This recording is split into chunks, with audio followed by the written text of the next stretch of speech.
FBI warns of Russian interference in 2020 race and boosts counterintelligence operations. Here's a summary of the article. President Trump has little interest or patience for hearing about such warnings, officials have said. Mr. Trump views any discussion of future Russian interference as effectively questioning the legitimacy of his 2016 victory, prompting senior officials to head off discussions with him.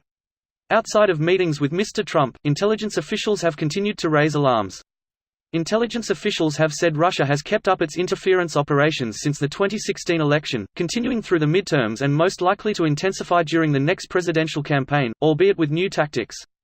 At the same time, Trump administration officials have dismissed the notion the government has taken a soft position on Moscow, noting continued support for American troops in Europe, the expulsion of Russian diplomats and continuing sanctions on Moscow. The aftermath of the 2016 election and Russia's attempts to try to influence the American government illustrates the dangers of a loose, ad hoc approach to foreign policy that Mr. Trump embraced during the transition, and still favors to a degree former national security officials said. The United States has kept up its support for the Ukrainian government and has made no official move to recognize Moscow's annexation of Crimea in 2014, but Mr. Trump's skepticism of the value of the North Atlantic Treaty Organization and his occasional wavering over the Mutual Defense Pact have strengthened Mr. Putin's hand in Eastern Europe. This post received a score of 17,472, with an upvote ratio of 92%. Here are the top comments in response to this article. Russian, Chinese, Korean, etc. I'll take all of the above. Cybersecurity and anti-tampering measures should be top priority during any election.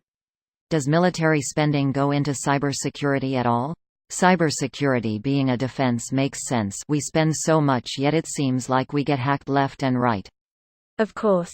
A lot of money is put into information security at every level, and there's even a unified command called the U.S. Cyber Command, and their entire purpose is cyber warfare and protecting the Department of Defense's information systems.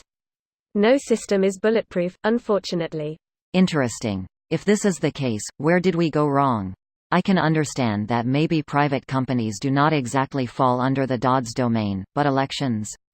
A quick Google search shows that Russia and China both have been hard at work sending out phishing emails to campaign staff of both parties during election season, and sometimes people fall for it. There's also social engineering in the form of fake news and propaganda, which is what we saw in 2016. It's hard to control those variables no matter how much cash you allocate for defense. Hacking the machines themselves shouldn't actually happen, because I can't think of a single reason why those should be connected to the Internet. A voting machine doesn't have to be connected to the Internet to be compromised, a bad guy just needs physical access to it. In order for hacking of voting machines to make a difference, many bad guys would probably have to have physical and private access to many machines, which seems unlikely, especially when propagating misinformation on the Internet to sway votes is much easier and still very effective. Regardless, a large number of voting machines without a doubt need to be updated or replaced with more secure and up-to-date versions. And if Bernie wins, Trump will claim the Russians interfered with election. And if he doesn't win, Trump will claim the Russians interfered with election. I'm fully expecting that if he loses, he'll refuse to agree to it. Michael Cohen literally said under oath in his hearing under penalty of perjury that he is worried about the peaceful transition of power after Trump's term is up. What exactly would that look like? Just him being snotty on Twitter and Fox All? I doubt he'd hunker down in the White House and refuse to leave. The marshals would go in and forcibly remove him. Even if he refuses to acknowledge that he has to go, everyone else would absolutely do so. I find the mental imagery of this situation utterly hilarious. Trump clinging to every bit of furniture he can as he's dragged out.